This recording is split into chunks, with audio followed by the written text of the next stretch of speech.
Assalamualaikum warahmatullahi wabarakatuh. Jadi di video kali ini ya kita akan membahas tentang kenapa sih dan apa sih penyebabnya indukan-indukan kita itu udah sebulan ataupun 2 bulan belum juga bertelur. Sebenarnya ada banyak ya. Nah, kalau saya sendiri ini menurut saya ada 3 faktor ya teman-teman. Yang pertama yaitu adalah bobot, yang kedua adalah ransum pakan, yang ketiga adalah lokasi kandang. Kenapa saya sebutkan yang pertama adalah bobot ya? Karena kita tahu sendiri ya, indukan-indukan tersebut ketika bobotnya itu belum mencukupi untuk masa dia produksi ya teman-teman. Mau teman-teman beri pakan terbaik apapun, mau teman-teman beri pakan pabrikan, mau teman-teman berikan pakan petelur sebanyak mungkin, itu tidak akan mempengaruhi untuk mendapatkan hasil telur teman-teman. Karena kita tahu sendiri ya, kalau kita beli indukan-indukan dari luar ini, ataupun indukan yang kita rawat sendiri dari nol, itu kita gimana ya, udah mendapati pola yang salah dalam perawatannya, itu yang berakibat pada indukan itu tadi kurus. Nah, jadi kalau diberi pakan apapun tidak akan mau bertelur teman-teman.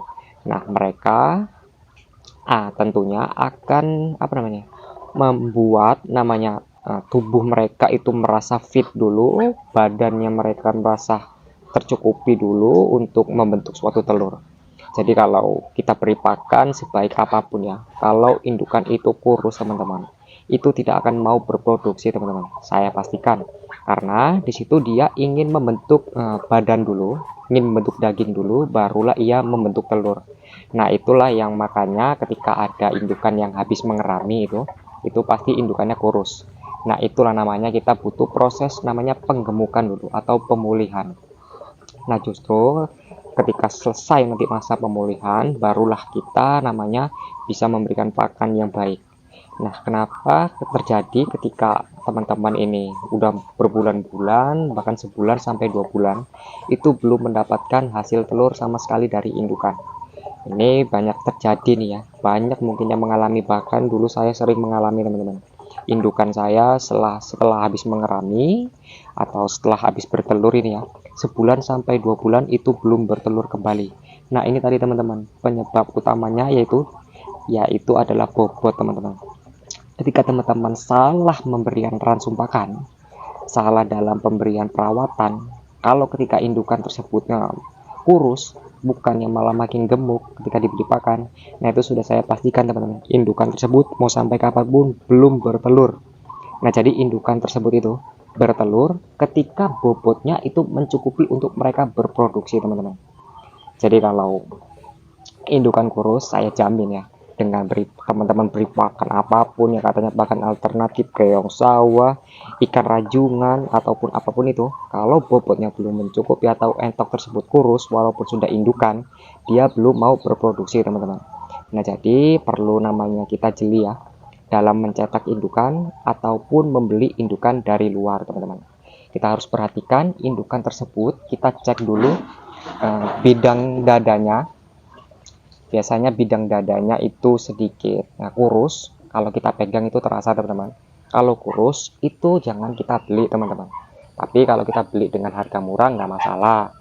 Tetapi kalau kita belinya dengan harga yang sama tetapi indukan tersebut kurus, yang mending jangan dibeli teman-teman. Karena kenapa? Kalau kita beli, yang ada kita akan mendapatkan kerugian. Karena dimana kita akan membentuk daging dulu, baru nanti berproduksi. Jadi kalau misalnya teman-teman beli dari luar, itu indukannya kondisinya bagus, badannya gemuk, nah saya pastikan teman-teman letakkan di kandang teman-teman berikan pakan yang baik, itu pasti berproduksi. Tapi kalau beli pakan dari indukan dari luar, terus masih kurus, teman-teman mau beri pakan gimana pun, dia tetap belum mau bertelur teman-teman. Dia pasti tentunya akan membentuk badan terlebih dahulu. Ataupun ketika teman-teman beli indukan tersebut itu bulunya itu rusak, nah itu sudah saya pastikan juga ya, dia akan membentuk bulunya terlebih dahulu, baru ketika bulunya sempurna baru mereka akan bertelur kembali teman-teman. Nah, udah begitu kita udah bahas tentang masalah bobot, terus bahas ransum pakan. Nah, jadi kalau untuk ransum pakan teman-teman, ketika indukan sudah mulai namanya daging sudah membentuk atau bobot sudah menentuk, bisa menjamin dia bisa membentuk suatu produksi telur, barulah kita press dengan pakan yang berkualitas, pakan-pakan andalan teman-teman lah. Teman-teman bisa gunakan pakan alternatif ataupun bisa gunakan pakan pabrikan.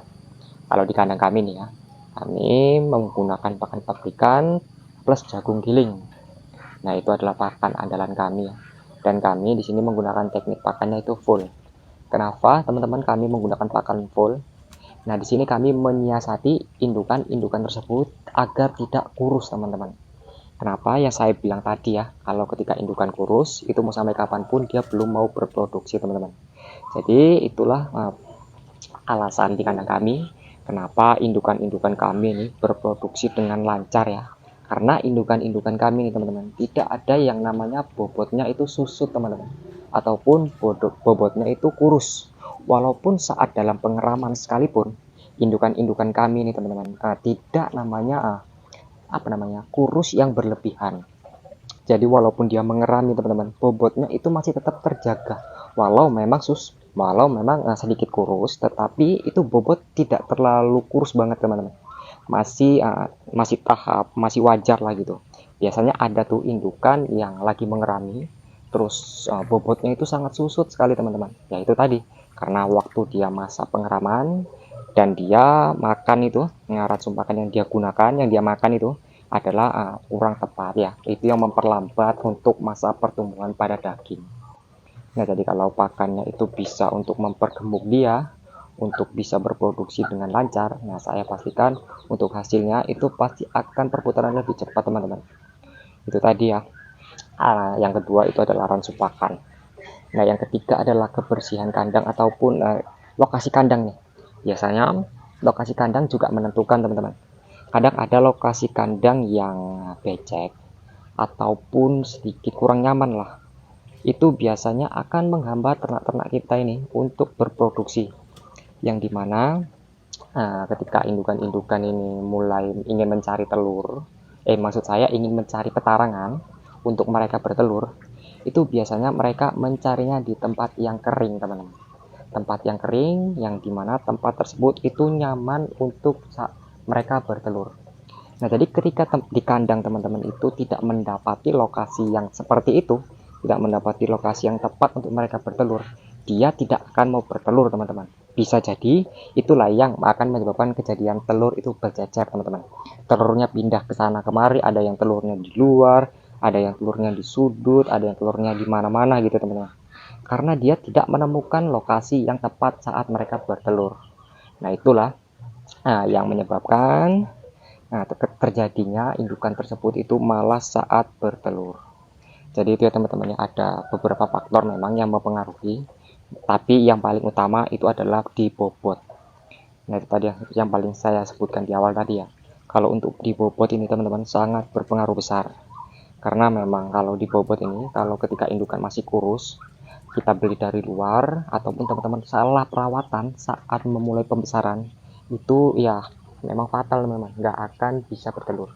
Bisa, tetapi lama teman-teman. Kita harus membentuk badannya dulu, membentuk suatu dagingnya dulu, baru dia sanggup untuk mencetak telur ataupun untuk berproduksi. Jadi ya itu tadi ya teman-teman ya, perlu juga yang namanya kita tuh menyiasati apa yang dibutuhi oleh ternak-ternak kita. Ketika ternak-ternak kita kekurangan ini, terus kita beri.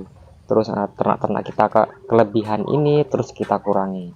Jadi perlu namanya penyiasatan bagi kita selaku peternak, karena kita yang tahu ya keadaan lokasi kandang kita yang tahu gimana kualitas ransum pakan kita yang tahu untuk kesehatan ternak-ternak kita.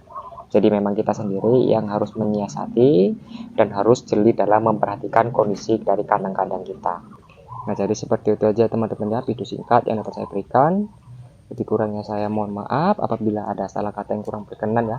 Karena di sini kita sama-sama belajar. Assalamualaikum warahmatullahi wabarakatuh.